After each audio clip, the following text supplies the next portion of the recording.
Hey there everyone, I'm Jeff. This is Tabletop Toolbox and I am back from vacation to bring you lucky episode number 13 of the weekly Ratchet. And you know what? I've got way too much to do today for a fancy intro, so let's do it. Let's go, go, go. It's the weekly Ratchet.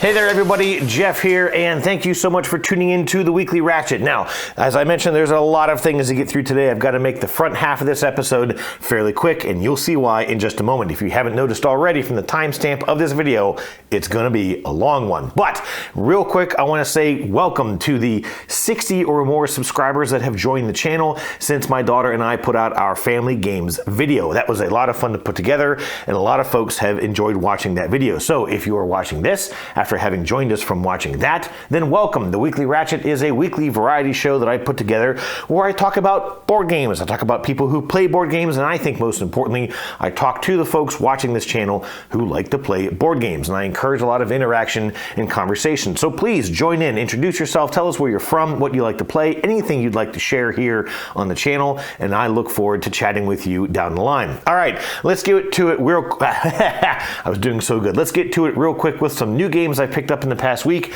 Again, I gotta make this quick. I mentioned last week Brook City, and I had a sort of a Kickstarter pledge of this. This is now the all-in pledge of this. I picked this up from a private seller out in California. I played this one more time solo in the past week there at the cabin. I'm not going to get into that playthrough in this video. You'll see why. But I did go ahead and pick up all the extra expansion content. This wasn't cheap. This game is out of print. Quite hard to find, and I didn't want to miss the opportunity of checking out some of these other modules. So maybe at some point I'll chat some more about Brook City. And let me scooch this out of the way. The last thing I picked up here real quick, this is Neom, Create the City of Tomorrow. We're going to talk about this more here in a little bit. Let's go!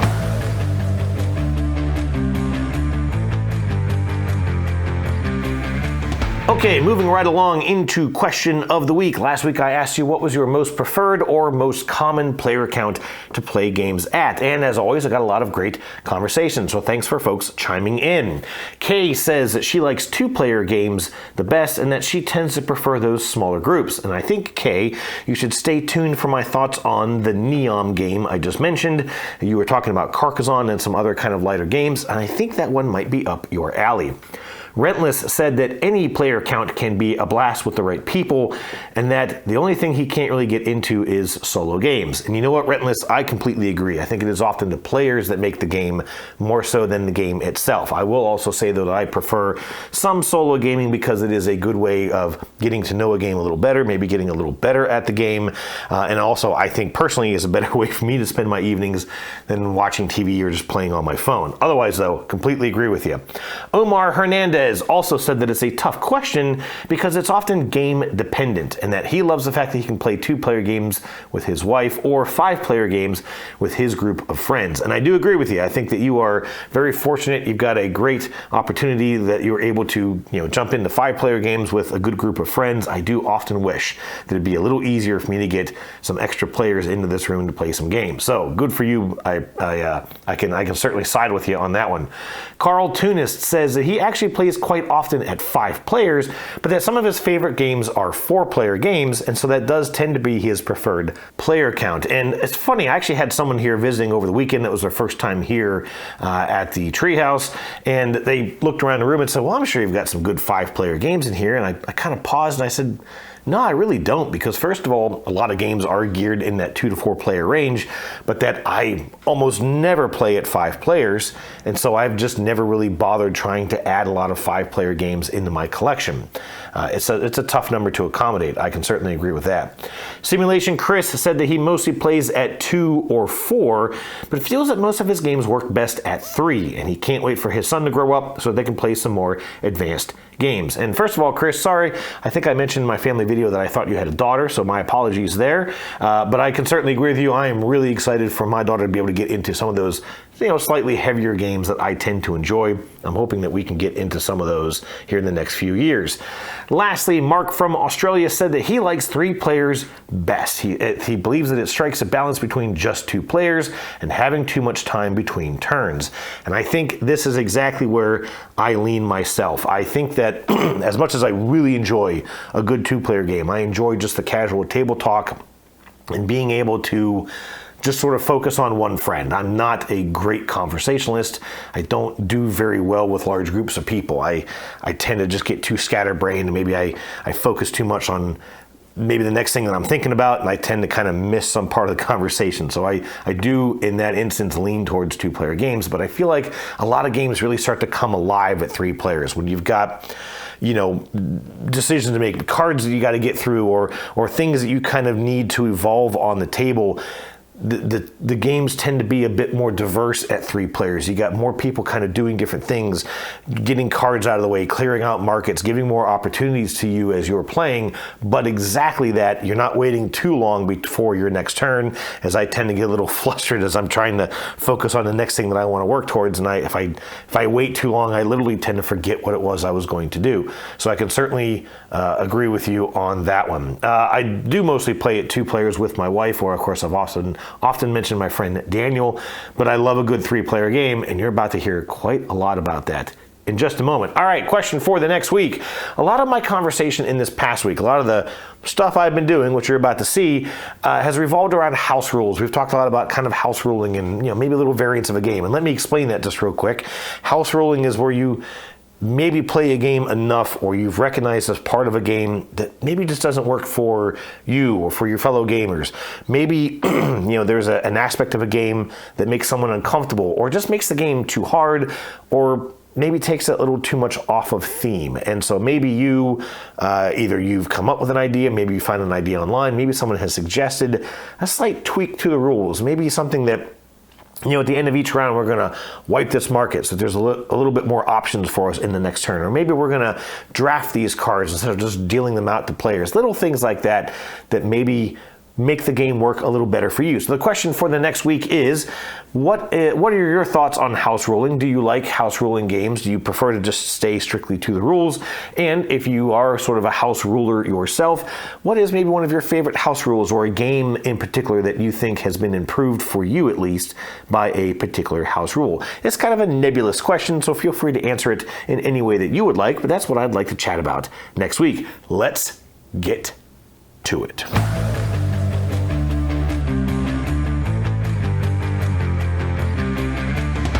All right, here I am getting back into recently played games. Now, if you remember from episode 12, I was at a cabin out in Shenandoah Valley, and I was there because, well, I made poor choices.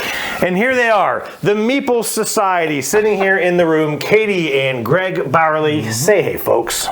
Hey, folks. Hey, folks.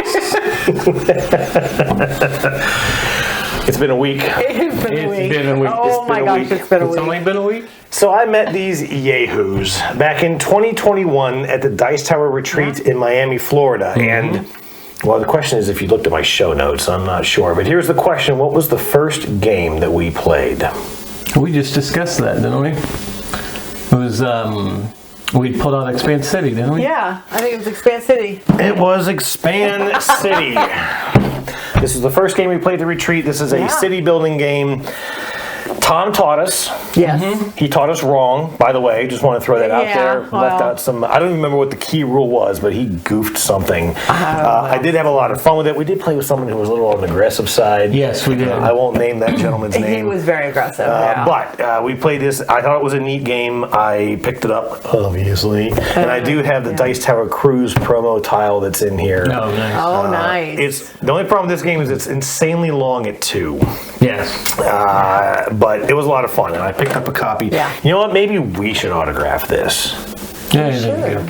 That'll definitely drop the value. Anyways, so we have been playing. These people? Yeah, right. We're not the designers. We just play one on TV. Right. I don't know if I have this thing plugged into the power. That might be why it keeps shutting off. But we'll see. We're going to wing this. We've got wires all over the room. Oh my gosh. We just spent the past 20 minutes while recording fixing IT issues. Yes. If you see any of this... Right, if you see any of this, it's going to be an absolute miracle. Let's face it. But what we're going to do real quick is run through all of our games. There's a lot to get through. This is going to be long. I've probably already warned you at this point in the video. So, I apologize, yeah. Right, we're going to kick things off. Now, we started on Tuesday evening. They drove down from Indianapolis, 8-hour drive or so to get down to the Torty cabin there in Shenandoah. And the first game after a quick dinner, if I recall, I think we ate first. Yeah, I think we did. Yeah, I think so. And then we played. Oh, this got a lot heavier, I swear, from the last time I picked it up. Dinogenics. This is, I never remember their name. This Ninth Haven Games, that's right. Ninth Haven Games. This was one of my first ever Kickstarters. Really? I love the dinosaur games. This is a worker placement game with, I think, one of the best table presents that I've got. I love the colors of the board. I love the way that everything looks. And we launched into this. And I know this one's high on your list. Yes. So when we find it was number 2? Something like that, yeah. It was in the top 5. My top 100. So what do you think of our playthrough, Greg? Who won this one? I You won this one. No, Did you win this one? Yes, I did. So it was a horrible playthrough. He broke my streak. Right. I was undefeated at Dinogenics. Yep. No more. The only thing with this game I will say is that I love the game. It's in my top 100. I'll say that much. I won't say exactly where, but it's in my top 100. And we did play this with the Controlled Chaos expansion. I should mention that too. Yes, it was the first time I played with it. So. This is a pretty big table we're sitting on, and it would be tight. Yes. To play that, even I don't know at if it 3. even fit. Yeah. It'd be tight. Yeah, because it's got a whole secondary board now. I know. I've actually been chatting with the designer. They're working on a new expansion coming out here fairly soon. It's going to be another Kickstarter. Keep an eye out for that. And they're actually making a full integrated board that brings everything together. Yep. I don't know if there's going to be a neoprene mat. I asked. He didn't answer, so I don't know. We'll check that out. But the thing with this game is that there's still a fair amount of luck to it. There really is. You're often going fish through the cards to try and find the DNA that you need. The Control Chaos fixes that a little bit with some wild tokens that you can get. But it still takes a while to get them. There's a limited number of worker spots that you can go to. And so it can still be like, oh, no, another wasted turn. I just don't get what I need. I think I got lucky because in that very, very first round, I got the Brontosaurus out, which is a pretty big scoring dino. Yes. And he kept me on top of the player order the whole time. And this is one of those games that rewards the player who's doing well because they get more visitors, which turns into more money, turns into more points, all that kind of thing. And we didn't play this game super mean. I don't think I stole anything from you. No. There's the asset cards, I think that's what they're called, that can, twist things up a little bit. There can be some take that in the game. But anyways, what do you think? Oh, I like the game. It's not in my top 100. No, it's not. But I like the game. Okay, you can mute her. I enjoy it. I have to say it is, I think, better than some of the other dinosaur games. Yeah, it is. It is my top. A lot better. Yeah, it tops my list, and we'll talk a little bit more about that here in a little bit. No spoilers or anything. Yeah, right. Now, by that time, we were already kind of getting late in the evening. We played one more game. I just dropped the box lid. Hang on a second. We played one more game, and you brought this along. This was Hissy Fit. Tell us a little bit about this one. So, Hissy Fit was a recent Kickstarter we just got in that Greg kind of rolled his eyes at me when I told him I was backing it. But, whatever, it's about cats. What could possibly be wrong with it?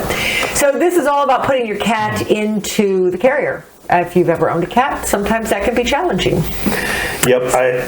It's definitely abstract, I think, in the way you do that. You're just moving up a track to get into the carrier. Yep. But what you were teaching the game, and I'm looking at it, and it's like, well, this card, the card was supposed to negate the sneakiness of a cat. The cat was trying to sneak away from you, and this card would negate that, and it was a cucumber. And if all you need to do is go on YouTube cat cucumber. Okay, not right now. Finish this stellar production that you're watching, and then go on YouTube cat cucumber because supposedly it scares the crap out of me. I don't know if you've tried this. I have not. No. I tried it. Nothing. Yeah, my cats probably wouldn't care. The two we have now probably would be scared. It's possible. Jarvis, no. Yeah.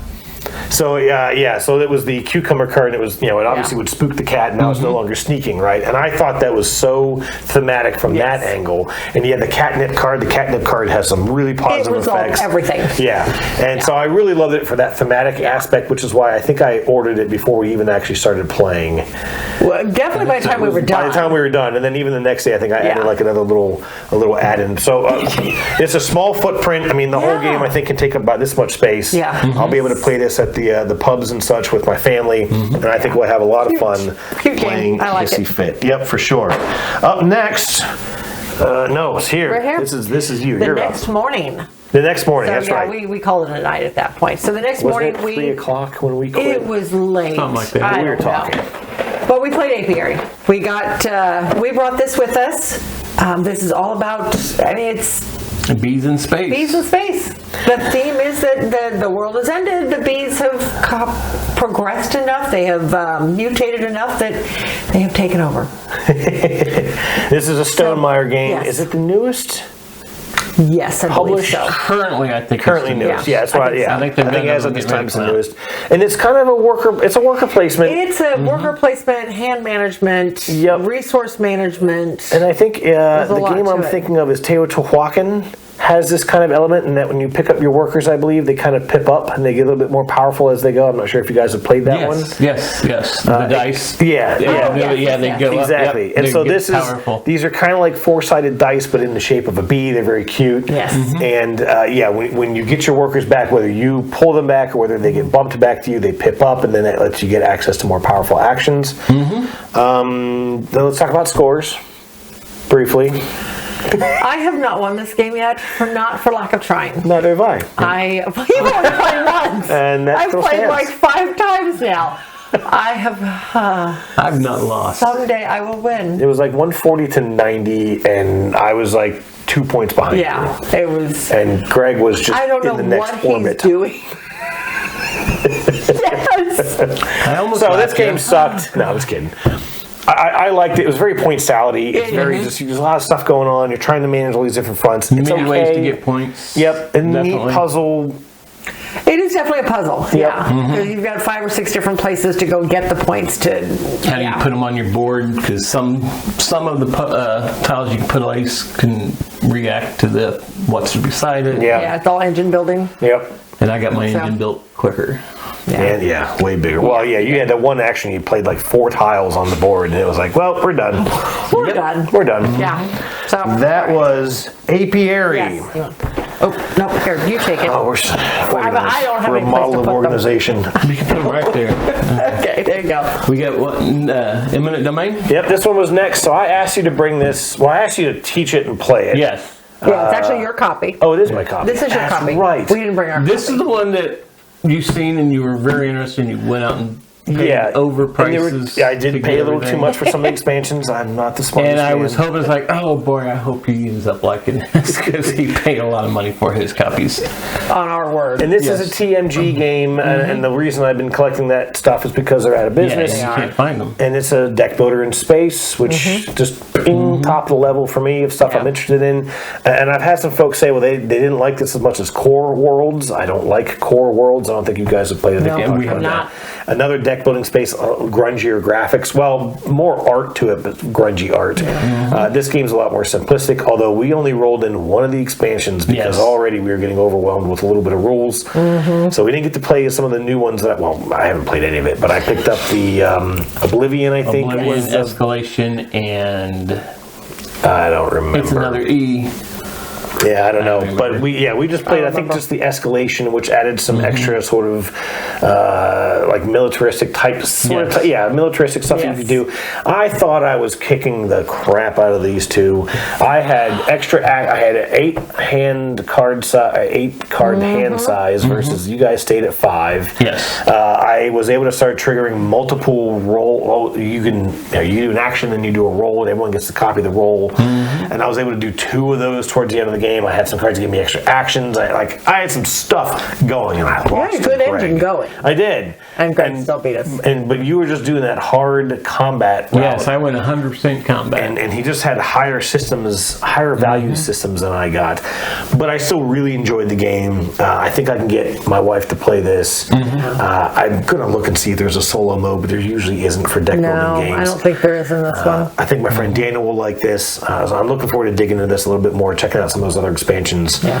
Eminent Domain, that was a good game. Yep. There you go. The next one, and as I say, now time for something completely different. Totally different. Completely different. Oktoberfest. This is a Rio Grande Games, and we are looking Joshua Gerald Balvin. This is this is an older one we picked up from Gen Con. Yes, this is ago. a 2017 game. Yeah. It is it's sort of, you know what it really is? It's the theme is that you're getting beer and you're stocking the beer tents at Oktoberfest in Germany. Yeah. But what it really is an economy, sort of a stock market game, in that you're trying to up the value of the different beers. There's a lot of bidding. There's like multiple tiers of bidding. You're bidding to get the cards into the beer tents, and then that lets you buy cards, which is barrels of beer, Right. and then there's a value to that. When you decide to close a tent, you can sort of cash out your barrels. Or whoever has the most barrels, then gets 1 point. It was weird. It was definitely weird. weird. And you guys wanted to play this because you got your O's coming up. Yes. Yep. Yes. So, what do you think about it? It wasn't exactly what I thought it would be. No. I was hoping I would like it much better. Well, we played this, what was it? Was it 2017, 2018 at Gen Con when Somewhere it came in out? there. It was in the Rio Grande room. And we started playing, we got about a quarter of the way through, got past the rules, and played like 1 round, 2 rounds, and all of a sudden they were like going, hey, I want to go someplace else and not play this game anymore. Well, it wasn't just me. Our It was everybody friend else. of ours was with us. And we ended up playing a game about quilt making. So anyway, he found it, he bought it. It's been on the shelf ever since, and But it's a 3+ I don't player think it's game, gonna be so anymore. it's usually just me and Katy playing games, so we couldn't get it played, so we bought it with Yeah. us. It had something to do with beer, so it was like Jeff would probably like it. I didn't. Yeah. But No, I thought once I kind of understood what it was trying to do. Right. I do think that it probably has a little bit more potential than what we unlocked. Yes. I also suspect it's probably a lot more interesting. Not necessarily better, but probably a lot more interesting at 5. 5, yeah. But what I started to realize, and I won't go into details on this because it's not worth it, but is that we were okay. Well, I'm going to bid on this, and I want to get these cards played. But then you kind of realize, well, I'm about to play a 6 on something when there's a 7 that's still in the market. Right. The highest value is the top card. That's the one that then kind of dictates Yeah. the value of the beer. So if you put a bunch of your money into putting a 5 out, the chances of it getting topped by a 6 or a 7, if there's one in the market, is really high. Yes. So you probably just shouldn't bother wasting all your money on those cards. Hold back, hold on to your money. So I thought I was doing okay because I started to see that, but it was a little too late. Yeah. And all of your money and all of your points is hidden behind the flimsiest, thinnest, most useless player screen we've ever seen. Yeah. yes. And so, Katy kind of flopped hers out of the way and had a bajillion points. And Did I actually never win mind. this one? Yeah, you won this Oh, one. I couldn't remember. Yeah, you won That's this why I one. said I Katy blocked won. it. Oh, I wouldn't look That's at not the official document, But anyways, that was Oktoberfest Rio Grande Games. Okay. Next up is this one. Frontiers. Go for it. God, another Rio Grande game. How do we pull that off? I don't know. We've played a lot of them this weekend. Yes, we have. New Frontiers. This is the board game version of Race for the Galaxy. I've only played Race for the Galaxy once. I played it with Tom Vassell. He taught the game. I had no idea how to play it. Play it with. No idea how to play it. And he loves that game. I'll take your word for it. I he doesn't love teaching it. I can tell you that. Well, He likes playing it with people that already know how to play it because Yeah. it's one of those games like, I'm going to do this. Okay, your turn. Okay, I'm going to do this, the your turn. iconography is really kind of like how bizarre. he plays Dominion. So Yeah, and I mean, he teaches so fast, which is how he does a lot of stuff. Yeah. And at one point, I remember he looked at me and he goes, "You are not doing well in this game." Oh, thank you, Tom. Much appreciated. Well, considering how it was taught. Anyways, Yeah, this is the board game version Yes. of it, and you have, and I say board, I mean, there's a couple of boards that really just kind of hold your market of stuff. Yes. You kind of have a player board that just tracks your technologies, the planets that you've conquered, and it's another engine building aspect kind of game. It's got one of those follow the leader, you pick an action, everyone gets to do a slightly weaker version of that action, which is how race works as well. Yes. Right? It is. It's how race works. It's how roll works. Yep. They all work exactly the same. For some reason, I don't know if it's because there's more information on the table. I feel like I can react to this one. I can think about this one a lot better. There's still a lot of iconography in it. There's a lot of colors and symbols and halos around things that mean things. But I got a good engine going on this. I didn't even necessarily mean to, but the red planets started to give me stuff. And then I just pushed for that engine. And I built up a lot of points and I won this one. Yeah, because we played with the new expansion that brought in the Zions. I think it was Xenos. Yes. Yep. And I pushed for that right at the beginning, and none of them ever came out after I started that track, and then I was Well, it adds a lot more tiles to the game. Yeah, and I think it's you start to get a little dilution in your options of what you're going to apply that bag, which makes it even more fortunate that I got as much red stuff as I did. Yes. And it does compensate for it. You get to pull more out to look at because of the extra tiles. So I did like that they compensated a little bit for it. You take one, maybe two of 9 tiles. And one problem with that is you run into a lot of AP, just pouring over all these options. Yeah, yep, you do. But I do like this. I have the base game, and I'll need to get to because I didn't know it was out yet. So I'll be adding the expansion. We ran into it on our way here. Yep, so you had mentioned it. We found it. Yeah. New Frontiers, good game. So we had one more game that was Wednesday, I believe. This was your favorite dinosaur game. Yeah, absolutely your favorite, right? Dinosaur Island. I can't believe you let that slide. What? Bax is upside down. Well, we're going to have to cut this whole section out. This is from Pandasaurus Games, Dinosaur Island, and this was, I didn't put the year in here, but this was like a 2019 or maybe Something even older like than that. Yeah, I don't know. It's an older one. I've not seen it right off the bat. And it was their first in kind of the whole dinosaur series. Yes. Dinosaur Island, Dinosaur World. I played World. I liked the game except for one element of it. I kept hearing about this one. I wanted to play it. They brought it. Yep. I liked it except for one element of it. and both of those games. Well, and this is the hooligans. You're drawing these. You're building a park. I won't go into the details, but you're building a park. You're putting out visitors into your park, and they'll help you get points. But if you draw any of these pink hooligans, they go out first. They don't pay for things. They don't score you points. They're just useless. They just clog up. They clog up your park. They don't even get eaten first. Right. They should. They should. Yes. And so I drew a bunch of these guys. Throughout the game, I drew a bunch of them. You were constantly going on. I had one chance to mitigate them, and I just didn't grab it. I should have grabbed it. You had a promo card in there of Tom and Eric from the Dice Tower, and they allow you to place your hooligans last. Yeah. Which suddenly means you've got extra people who don't make it into the park. Well, they're the guys who aren't paying anyway. So what do you care? Yeah. And I didn't grab it. I should have grabbed it. And I think if I had made that purchase, I'd have won the game. And that's just what it came down to. Oh, you probably would have. And I don't know, I felt like there was no other mitigation options that really came up. And I saw a couple that involved hooligans, but nothing as big as that one. As big as that one, yeah. So, and then we also did realize that we weren't giving ourselves money correctly early in the game. Right. Maybe if I had had extra money, I may have jumped on it. But yeah, I don't know. One of the biggest complaints with this game always was the crazy neon colors, and it definitely was a little, especially if you put this next to Dinogenics. Oh, yeah. Night and day. Oh, yes. The way that these games look on the table. Dinogenics looks a lot more polished. The font is terrible on Dinogenics. The numbers are awful. But, everything else just looks so clean. It looks modern. It looks a little more real. This just looks like this screams like 80s. Yeah. And cocaine. But anyway. It's okay. I wasn't going to go there, but okay. It's not a family show, folks. All right. That was Dinosaur Island, Pandasaurus. I'm glad I got to play it. I appreciate you guys bringing it and teaching it. Oh, yeah. Won't need to play it again. Saved you some money. And who won that one? I think... Did I win it, or did you win it? No, I think you won it. Because I think I was second. Close behind, but I was second. I think Greg won that one. Yeah, I think so too. Probably. I feel like you won a lot. So that was the end of the day, Wednesday. We were going into Thursday. Now, I've had a game I've mentioned here a couple times on the channel. This is, we believe it's pronounced Epics. Course of Cultures. Now, this is a prototype game. This is from Ice Makes, and the designer's name is Jeffrey CCH. He is also known for games like Age of Empires, Age of Galaxy. I still haven't played Galaxy. I've got to get that game played. It looks really neat. It's a space game. Why not? But those games are about this big, as I think I mentioned on one of the Ratchets recently, and this is way bigger.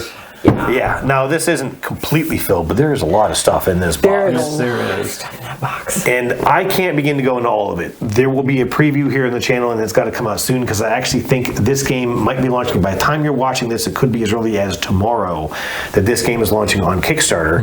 It is a big Civilization game. I would compare it in size to Mosaic, but heavier, far heavier.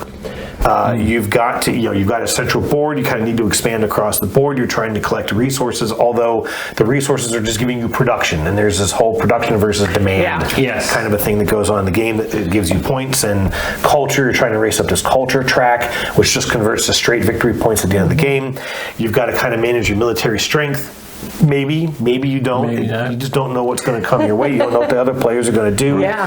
There's a whole sort of technology, not really a tree, but there's technology that you're sort of getting throughout the game, and that builds some engine for you. And towards the end of the game, it's okay. Well, I play this, but then that triggers this and triggers that, and I get to do this, I get to do that. Well, this lets me do that twice. I mean, almost like what's that marble not deck building? I'm going to blank on it, but it's the little marble game that you're able to generate lots of engines. And I'm getting blank stares. So let's move on. Marble no idea. Yeah, it uses marbles, and it's Gizmo? Yes. I've never played it. We have a winner. I haven't played Gizmo. Never played that one. You haven't played Gizmo? No.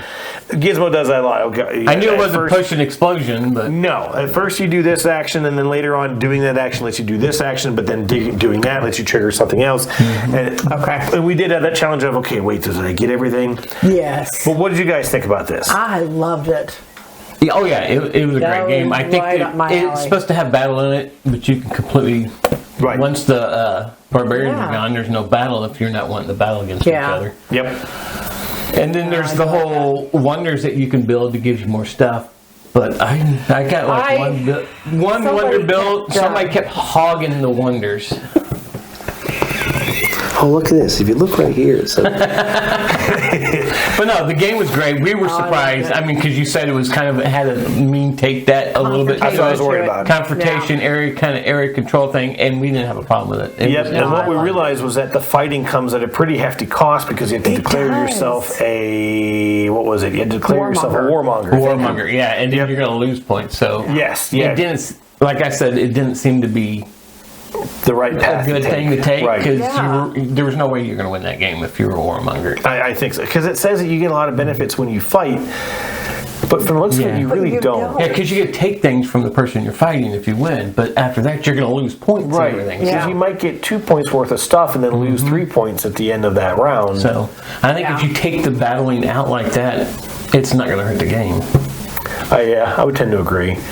And you know that Mosaic, I don't know if you guys have played Mosaic. No, we've not. So Mosaic doesn't have military in the base game. There's a Wars expansion that's supposed to add a little bit more fighting, but it was kind of the same thing. I've played that at the retreat, in fact, with folks who are like, oh, I'm going to go, because it just becomes area majority, right? So they're trying to take over the various systems, and you're kind of sitting there going, I don't really care, because I know that's not where the points really are. I mean, there is scoring based on area control, but you can build so much more point end game out of your technology and all that kind of stuff that I just go, as long as I get an area or two of the map and I just kind of stay relevant with the score, at the end I'm going to take off. And that was definitely what would happen here, I think. It'd be the same thing. It's like, I destroyed your city. And you're like, I don't really care. Yeah. Because I'm going to whoop your butt at the end of this game. I did win this one, 131 points. That matters. 116, 106. Yes, that matters. We'll get back to it. Remember those numbers, but anyways, good game. Like I said, preview will be coming out here on the channel at some point fairly soon. I got to get this filmed fairly quick, because the Kickstarter will probably beat me out as far as what's going to be available first. So, Epics, good game. I think we're all in agreement. Very good game.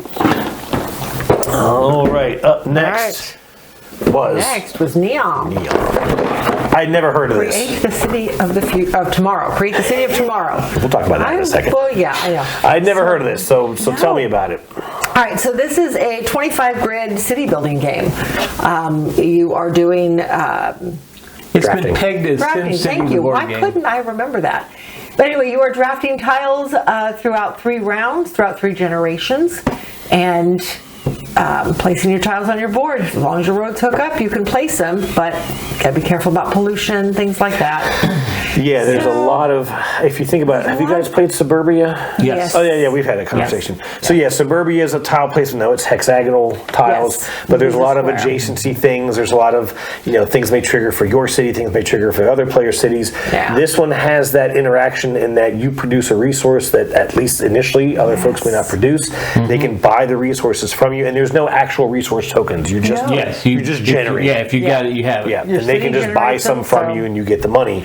And then also when you're placing tiles, if you are generating a resource that is a cost of that tile, then you can just play it. play it, But if you don't generate it, maybe you can purchase it for one of your neighbors. And if you've managed to run roads to the edge of your city that sort of faces them, then you'd get a discount from buying it from them. And yeah, as Greg mentioned, in fact, I think even Tom Vassel's review called it sort of a SimCity, the board game. Yeah. Yep. I liked it so much I bought it. Yes. Right after we finished playing it, I ordered it. Sitting around here somewhere. Oh yeah, it is around here. It's actually right there. There It's you still go. in shrink. That will not last. No. The only thing I thought was really funny about this is, as Katy read it, it's the city of tomorrow, with car dealerships and third- coal power The plants. third Yes. generation is now. Yeah, basically. So it's Basically. like. So What exactly is tomorrow? Like, I mean, literally Wednesday? Because that's not that impressive. true. And I didn't even realize that until I'd gotten my copy here yesterday, read and I was reading it, and I was like, byline. wait, The city of tomorrow. May 1st, maybe. Anyways, but a really good game. I really enjoyed it. I don't love drafting stuff always. I do want to find out what the 2-player variant is like. We were kind of chatting about this. Yeah. I hope that, because we played a 3-player, so you get more piles of tiles to look at. But I think 2-player, if you're just swapping the same stuff back and forth, you're Yeah, going to feel a I little don't restricted. remember. We've played a 2-player, but It it's was been so long long enough ago, that I we can't don't remember remember. our experience Yeah. with it, though. But I know I enjoyed it. I will check it out and report back to you, hopefully as early as next week. There you go. That was Neon, and my computer went to sleep again. Of course it did. Yeah, it did. I think it's always, it's okay. Well, here we go, folks. Oh, boy. Let me see. This was the same day. Oh no, we left out the important part. So Oh, when we yes. played I'm Neon. sorry. The scores. Yeah. Oh, yeah. I had 131 points. Greg had 106. I had 99. But Katie screwed it up. I with only screwed it up. 99. It was my fault. Leave it to her. But it was weird that we had the exact same scores. It was At fun. least, yeah. And I mean, we had the same number. Yeah. Yes. And I won that one, which was a lot of fun. I bet. All right. So next, Anyway. For something completely different again. we have London Cabby. This is in my top 100. I think it's in my top 10. Yeah. Greg, what year is this from? 1971. I mean, it's I was not alive when this game was made. younger than me. It's older than me. Well, that's because Yeah. you're a baby. I'm just going to... Yeah, I am. And I So did- there's actually, drank I a lot never of noticed bottles. that. There's actually a sticker on that says Not caution recommended for for 3 years of age. Or So younger. maybe that's why he didn't play it well.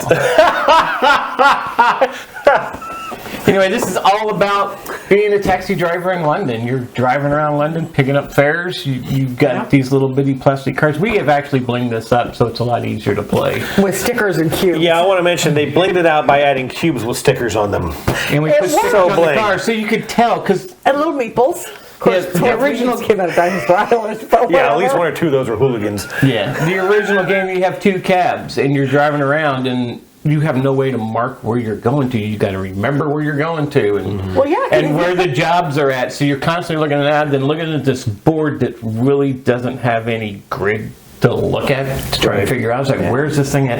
The cards that are in here don't really match the areas. It's like it's EC1. It's like, what does that mean? But it's a product of its time. it's a pickup and delivery game. I like pickup and delivery. I just want to show, I want to put this, because I thought this was funny. So if you look at the box of this, it's a really, really neat looking board. And then if we can, just maybe Yeah, really go quick, for it. The let's board just on show top. what the Look at the actual board. board looks like, because I just thought it was funny, right? Oh, there's that smell of the 70s again. Smells like great grandma's house. Now hold that up on your end there. Okay, so there's the board. Yeah, it's a stark difference, isn't it, folks? Yeah. Stark difference of what this looks like. The only grid is the spaces. You get 20 turns or 20 movement. Yep. to move your cab, and then when you can pick up a second cab when you got 3,000. Trust me, I've tried. No, when you have 3 pounds, you can pick up a second cab, and then you got to split your movement. So, And there's where it gets confusing as to where you're going, because you can't pick up somebody and tell you he needs to go to the Tower of London, and then you take him over to across the city by accident. Doesn't work. no, it doesn't. What was I going to say? Oh, the other thing I thought was, because the thing I thought was funny is, I drop off this customer and I got 35 pence. And he tipped you even. Yeah, that was after tip. And it plays to 15 to 20 pounds. It was a 2.5 hour It was. game. It was a long game. I like it. I enjoy it. It's a game charming. of its time. It was charming. There's no engine building. You don't eventually get to jump over streets or anything like that. There's the whole traffic jam. The traffic jam element was kind of funny, and I kept doing burnouts and such. And then the crash would happen right behind you. You drop them in a deck of cards, and every time the accident was right behind my car. And I think several times I probably had just killed my passengers. Didn't care. I had his money. Yes. But it was hilarious. It was hilarious. I had definitely sort of given up on it after about an hour and a half, but then I was rapidly catching up to you in score, and I was like, let's see what happens. Let's just play this out. And then he won. I got to $15 first, and I won. Only because I did have someone running a little interference for me. for 3 solid turns. Well, you guys were 9, because originally we decided, we'll just play to 10 because it's taking long, and then. So I was like, I'm at $4. So you blocked me to let him win. I didn't really block you. I was going to pick up another passenger. It just happened to be going in the direction you were going. I told you, I even offered him money. He didn't even want it. You did it for free. Exactly. All right, so that was London Cabbie, 1971 from England. I'm glad I got to check that out. It was a neat experience. Not something I need to rush out and collect at any point for sure, but it was But neat. the next time you see it in a Goodwill or a thrift Right? shop, Well, then if it's at a Goodwill for $5, I probably will grab it. Yeah. So again, time for something very different. Oh, yeah. This was the last game of that night. Yeah, Yes. you can hear the sighs of desperation if you look across the table. See, I won it, so I was happy. So this is Eve Conquests. Now this is based on the massively multiplayer online role-playing game of Eve Online, which I played for several years between I think 2009, maybe 10, and 2013. After my daughter was born, I just didn't have time to keep, or time or money to keep throwing into it. This is a does it even give us designer? And I had the box upside down myself. Yep. It doesn't tell me who it is. I'll flash it up on the screen here. But this was a really, really weird game because I don't think it was made by a company with any experience in making board games. No. The rule book was the weirdest thing I have ever read. It mostly answered all of our questions, but we really had to read between the lines a little bit to figure out what it was trying to do.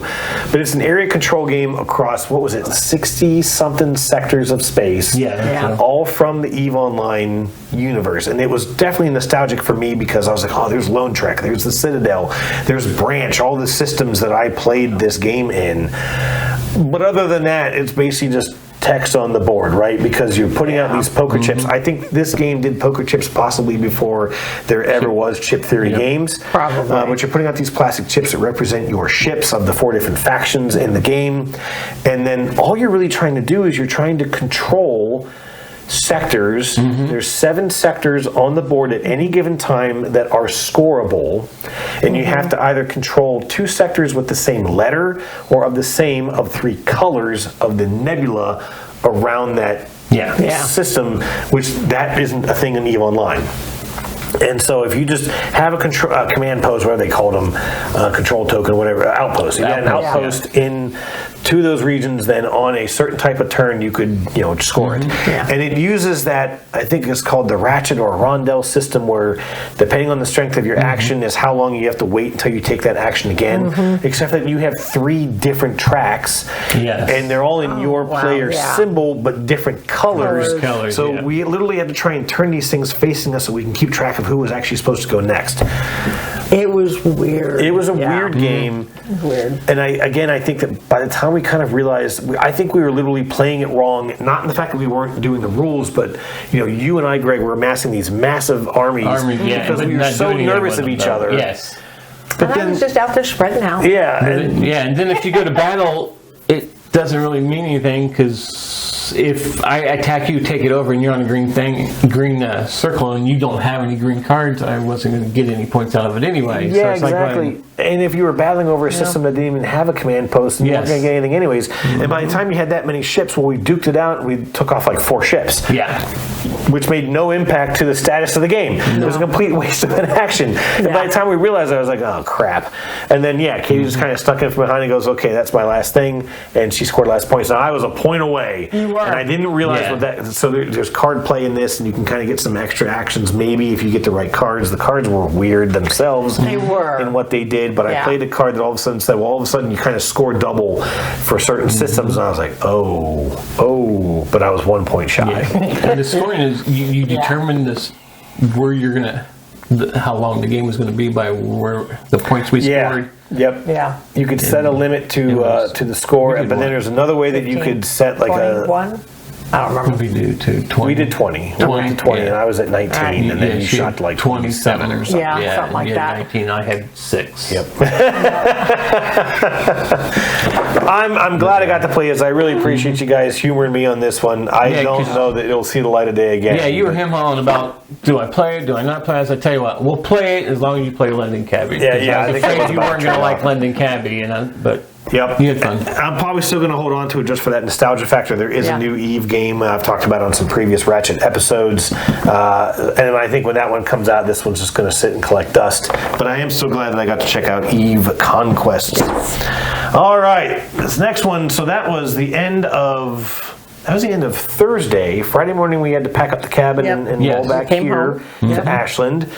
We did get one game in that afternoon. You guys had a friend who came to visit. I think a high school friend of yours. Yeah. Somebody I went to high school with lives just 45 minutes from here. 45 minutes from here. And this was the first game that we played. Right? Let's make sure the camera can see it, Greg. I was trying to. Yeah, there we go. So this is Firefly. This is what I've put up with all week, guys. I'm tall. I'm not going to get a ton of echo off my mic, so let's not do that either. Not do that. All right, well, let's just scooch that back over there. This was Firefly, the 10th anniversary game. Yeah. This is your number one? This is my number one game of all time. So tell us a little bit about it. This is another pickup and delivery. It's if you've ever watched the Firefly series, which I have not. I think it's very thematic because of the series. If you watch the series, you kind of understand it. But you're going around building crew to be able to do jobs, and you got to go to other places to pick up the jobs, and they'll tell you where to go, and then you're getting money, and you're using your crew for certain things, because some jobs you have to have guns, so you have to have crew members that have guns, or you got to negotiate through, so you're gonna need that. But you're going around. You can upgrade your ship. You're moving. You're fighting off. Trying to stay away from the Reavers. You're trying away from the Alliance, because if you have a outlaw on your ship, you run into the Alliance. You're going to end up losing him if you don't roll right. But So this reminded me a bit of like Zaya.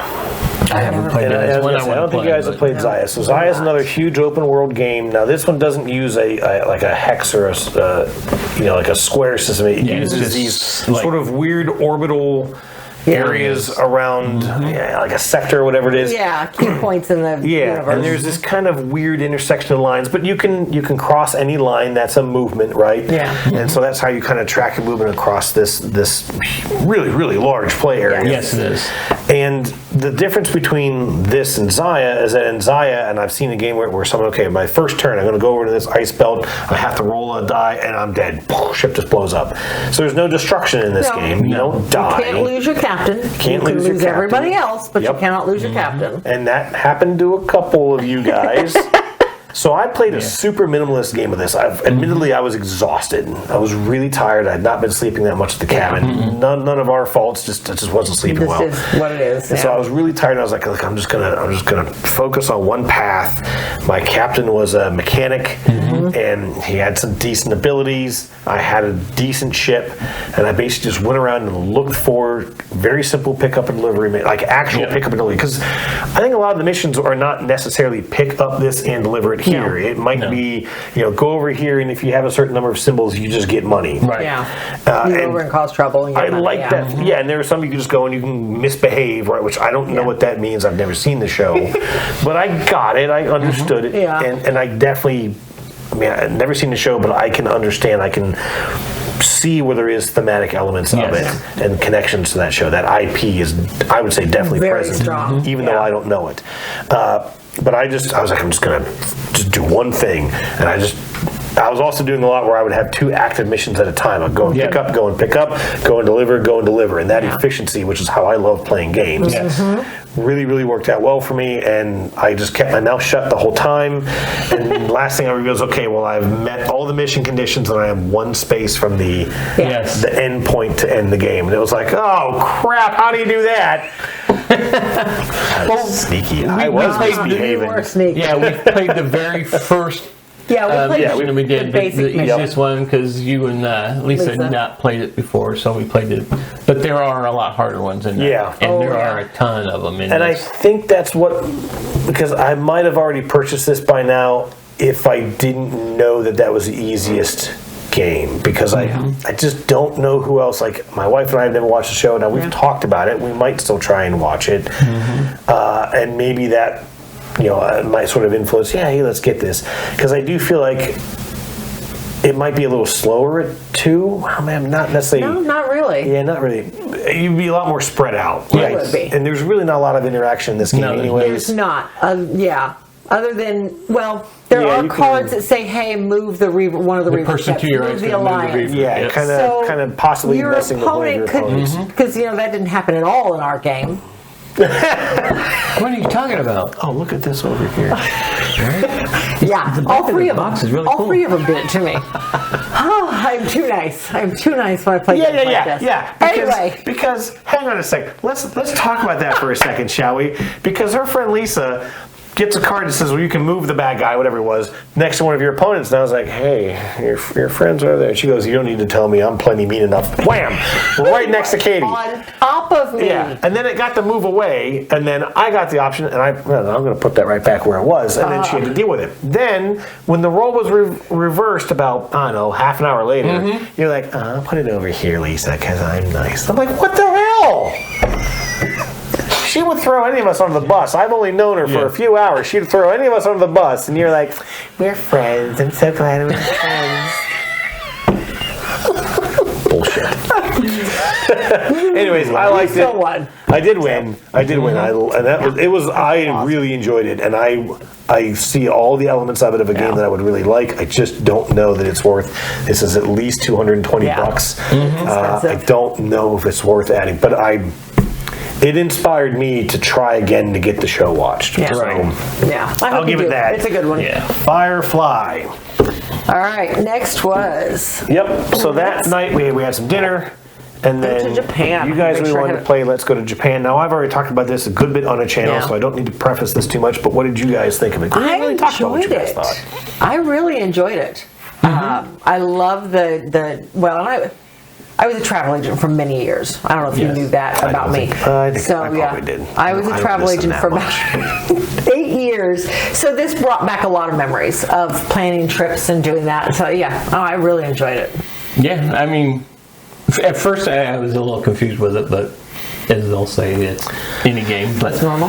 Yeah. But once I understood exactly what was going on in the game, then I was like, okay, yeah. And then your daughter kept sending me really bad cards. So when I got to send her cards, I made sure, no, she ain't gonna like this. To a child, Greg. To a child. Hey, I see turn on fair play. I mean, if you're gonna play mean to me, I'm gonna play mean back. It's a good thing my kid doesn't watch this show. She just stars on it. Yeah, she does. I mean, I will say that the game seems like it should be a lot easier to teach, and then you start playing it, and you're like, actually, it's a little obtuse to teach. It's not too bad, but there's a lot of iconography you have to be aware of. There's just a lot of little steps. There's this triggers that, and that triggers this, and then when it triggers that, you've got these options, and there's a lot of ifs and thens and ifs in the rules. It just makes it a little obtuse to teach. Everyone had a great time. I still think that doing sort of each of your trips individually is more thematic. Yes. But it takes a long time. So we kind of hodgepodge a little bit. But I won this one as well. I finally broke the 130. Actually, I think I got 147 points. Yeah. Because whenever I play with my wife, she clobbers me. She was in the room, but she wasn't playing. She was helping your daughter. Mel did very well. Mel just adores this game. She just gets so excited to play it, and I can't pass that up. So let's go to Japan. Yes. Up next, let me see. That was... You guys stayed up late. I got some sleep that night. Yeah, we played a couple other games. You guys hung But out, I don't get to see Lisa very often, so she hung out for a couple more hours. Well, I was glad you had a nice, good space. You guys can hang here and chat and detached from the house, so we didn't have to hear any of your shenanigans. Nope, no shenanigans. But we got up, what was that, Saturday morning. This is Sunday. We got up Saturday morning, and we played Star Trek. This is what I deal with. Oh, I feel so loved. So another massive open world space game. Yes. I have not played this in a while. You guys brought your copy. Yes. This is actually my copy. That is your copy. Okay.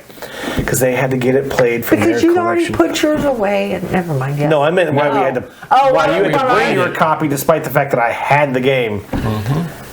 Just go check out their channel and learn about their weirdness. Don't worry about it. What'd you guys think?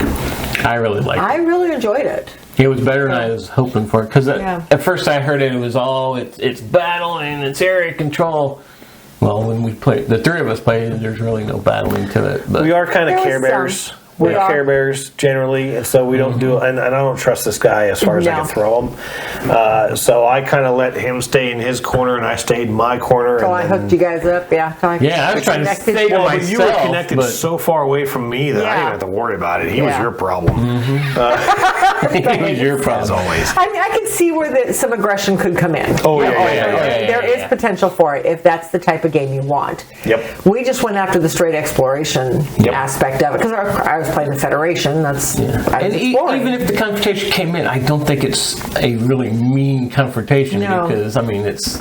I think what it would ships be do, and it's on the roll. Yeah, I mean, when I played it last time, there was a lot more confrontation between me and one other player, and we were literally taking each other's systems, and it did feel a lot more mean. And there were a couple times I was like, I'm gonna just wreck it, and then I would still lose the dice roll, and that was what was frustrating me. I went after one of your systems because I was trying. What's that? Oh wow! Yeah. I went with a fleet of 4 against like one pissant little station, and I was dead. But I didn't know about the tech, so there was an engine building element to this. My thought to it, honestly, in that play was that it was starting to feel so plodding. It was like I had tech, but my tech was based on fighting. Now, that was my mistake. I probably shouldn't have picked that faction, but I don't know. I just felt like towards the end, I'm just ready for this to be over. I mean, I was not having fun, but I just wasn't enjoying my faction just wasn't working. I should have connected. I should have been duking it out with you guys. I couldn't get tech early in the game because there is the same thing like Dinogenics. You're going fish to try and find the systems that will let you build up what you feel like you need. I wasn't getting them when they would come out. Well, I had to hegemonize that faction, which took me 3 turns to finally get done, maybe even more than that. And the only other thing that was bad about this, I think, in our playthrough was that when we got down towards that last point, and you guys had 4 of the 5 ascendancy, you both had the 5 culture you needed for that last ascendancy. We were playing a variant where you just randomize your turn order. You could bid on turn order, and again, as Care Bears, we didn't want to do more of that Oktoberfest bidding nonsense. Nope. And then we kind of realized that, well, It's going to come down to a card play. Yeah, who's going to get to be the first player will win the game. That's it. There was no and so I literally just fan out the cards. You drew the 5, you drew the 6, and that was it. Greg won. Yeah. And that was an awfully anticlimactic finish to this big of a game. We played this thing for 4 hours, 4.5, something like that. It was a long game. Yeah. For it to come down to that was pretty disappointing, I think. I agree. I was nowhere close. I didn't have any skin in the race. Yeah, that was the only downfall of the game. I like the play of it, though. I like the play. It looks nice. We played on our big space table, so that was really cool. That was nice. Although we ran out of room. We kind of outgrew the table. Yeah, we did. Well, yeah, we did. But, still a neat game. Not something I'm going to get rid of by any means, but that was Star Trek Ascendancy. I'll pass that down that way. Okay. We've got just a few more here to go. Actually, only two more here to go. 2 more. Now for something, again, totally different. Yes.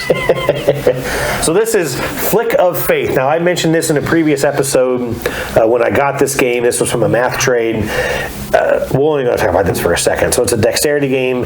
You're flicking these little tokens, and you're trying to play. Funny. Yes. You're trying to get area control in these islands to get points. It's a very quick game. There's only 3 rounds, I think was all it was. But you get these cards that come out, and you vote yay or nay on which the top or bottom card is going to become the new law of the land. The one that we got forced us to play with our tiniest finger. It was. And this one goes, I can't do this. And then obliterated my temple into the ocean. Yeah. Totally set it off the cliff. You sunk my temple. My nicest cats were in that temple. Cats. We yelled at we were yelling and screaming. And then every round she's like, boom, and there went another one of my tokens. I was like, will you stop it? And she kept flicking in my direction. I was like, flick over there, for the love of Flick. Like, what are you flicking doing to me? Yeah. So I lost the game. And who won this one? He did. Because you left him to flick alone. Yeah, I'm just going where I need to go. You're leaving me alone. But this is one, if you're really good at crokinole. Sort of, yeah. It's a lot easier. I'm not, so. Because if you get in a little, if you can get it to the little round circle, your flicking on the neoprene mat is a little weird. Yeah. And ours was like the edges were a little curled up just from the way it was rolled up in the box. Yeah. I'm glad I got to try it. I don't know that it'll get played again. It was fun. But yeah, it was a good, silly, especially after a big 4-hour game of Ascendancy. Yeah. That was a nice little, and then where's this last one at? Oh boy, here we go. This was the last game of last night. Yeah. And as you, oh boy, that box is bad too. We've got them all on wrong, don't we? It's your fault. Yep. Probably. I'll pass Hegemony. that down to you. All right. This is one we both wanted to play. God, that's heavy.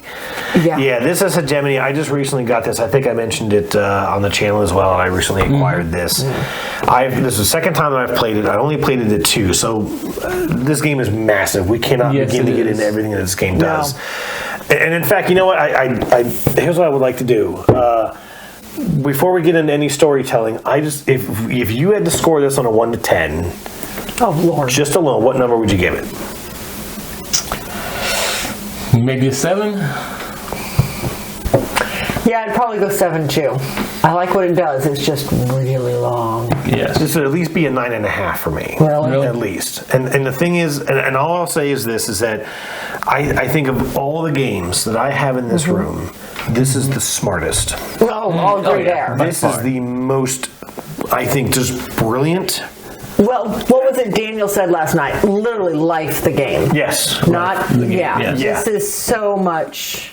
And there was a lot of jokes being thrown around. A lot of jokes. And there were insults and taunts being thrown that was like, well, that is how the... And there were some heated times, too. Yeah. Because you were playing as a capitalist and you were the working class, right? Yes. And Katy makes kind of like, well, you're not paying my people enough. And he goes, I don't want to pay your people enough. And I'm like... That checks out. That makes perfect sense. That's kind of how the capitalist system works. Yeah. You know. But didn't mean I had so to if I can get away with paying you less and me make more money, then there you go. Yeah. There's elections in this. You can influence laws. I was the state government that was kind of trying to keep everyone happy. I still don't think that was the right role for me. No. Trying to make everybody happy. But I was doing so well towards the end that you actually wanted to stop taking advantage of Yes. my benefits because I was kind of running away with it. Yes, you were. And the only thing that I thought about this a bit late last night after you guys had gone in for the evening was that I didn't really feel like my game was hard.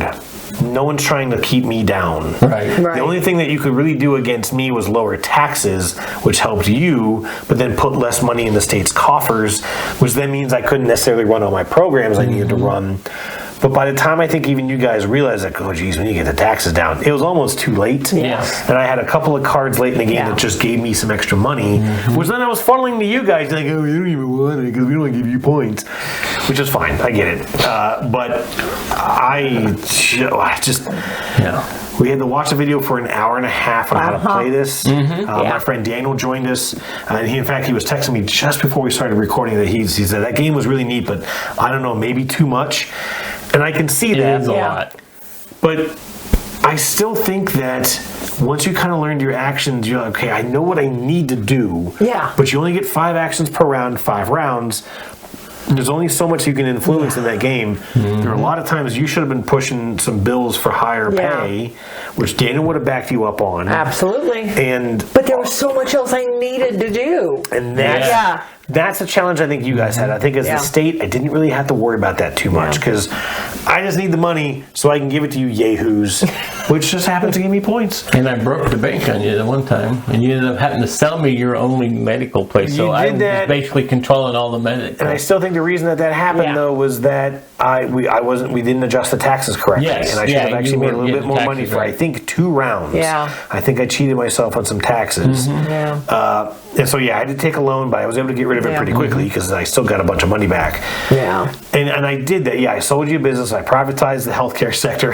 Sorry, guys. Yeah. But I mean, I think the other thing to this is that it leaves some fantastic room for role play. Yeah. It does. And so I was like, the government's here to help you people. You know, you need to do your fair share, and then I can give you your education for free and your health care for free. And you didn't. So I had to privatize the health care. I had to sell it off to the bigwigs so that I can keep the government afloat so we don't, crash the system. And I think there were a couple times I was able to maybe a little bit sort of manipulate you and Daniel to pass something for me to get me the extra money to bump me up on their reputation tracks and score a bunch of points.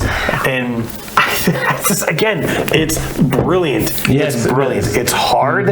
It's intimidating. I 100% agree. There's a crap ton of cards and stuff in this box. it really This is does. heavy as hell. Yeah. And it's from Hegemonic Project Games. I think it's a weird game. I think the design credit goes to like a team of people. I don't think there is there's at least 2 names on here that I'm not going to try and pronounce as game design. But They're on the front. Oh, are they?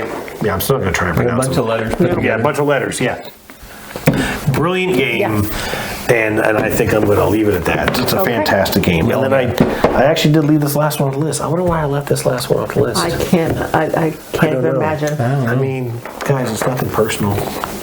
Nothing personal. We played this morning. Boy, Yes, we did. We are still friends. We Yes, are. we are still friends? Absolutely. Okay. I should have tried a little harder. We had fun. I mean, there was some like hegemony. There was some heated moments. There were some heated moments. Yeah. So some feelings got hurt. So this is by Tom Vassell himself and Steve Avery. This is an old game. I didn't put it on the list because I forgot to actually. But I don't remember what year this thing is from. This says 2013. That sounds about There right. is a second edition to this. Yes. Yeah. But I never picked it up. And the only reason I even have this is because I was meeting Tom and Sam Healy and Z at a game store in Ohio, and you guys know that. Yes. Well, we know the Yes. previous owner of that Oh, show. We yeah, met at the Ben. retreat. Okay. Yes, Ben. I couldn't remember his name. Yes, Ben. But I actually saw him at the retreat, and I saw him at Gen Con. And so his former store was hosting the Dice Tower for an evening, and I was like, "Oh, I want to go get autographs." Well, what the hell do you get signed by Tom Vassell? Like, you signed my die? No.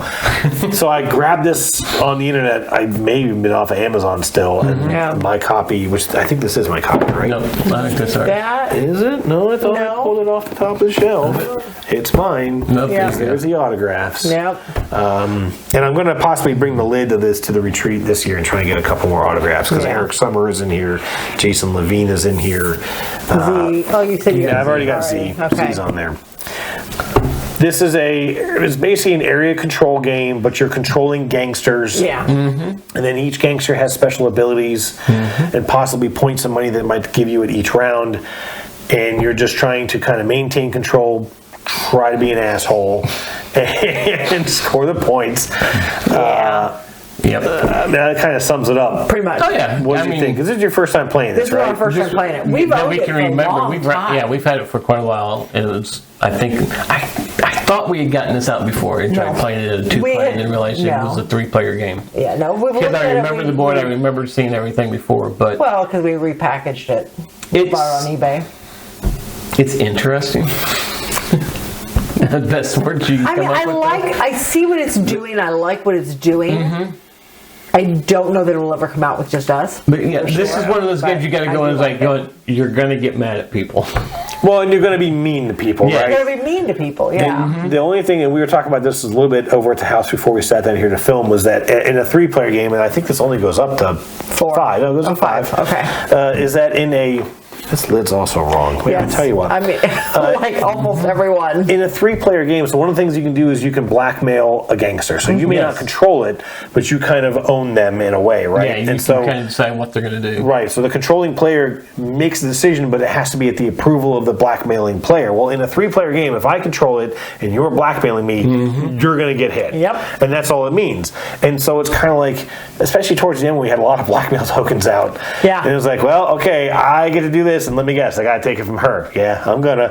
And so it was just kind of, it's almost unavoidable. Yeah. Now, some of the abilities are more useful than others. And of course, towards the end of the game, like I was trying to hoard money just because money is some points at the end of the game. At higher player counts, it's a little bit more spread out. Yeah.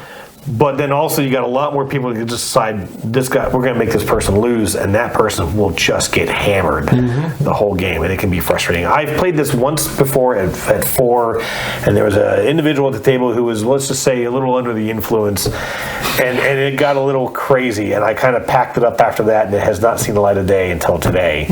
I'm glad we got to play it. I was going to say, hopefully it was more enjoyable this time. It was more enjoyable, but, you know... I think it's so hard to strategize this. It is so random. Things can move around so quickly. Yeah. I just tried to stay in control of the top of the family, which I did. I held there's actually a ring in this game that you wear when you're the first player. Yeah. I know that Tom's talked about this game in the past, and he was like, in 2013, he wanted to be the best produced game that was out there. And I think even today it still holds up pretty well. There's metal coins, there's the metal ring, your dollar bills are these large, chunky cardboard pieces. They're fantastic money.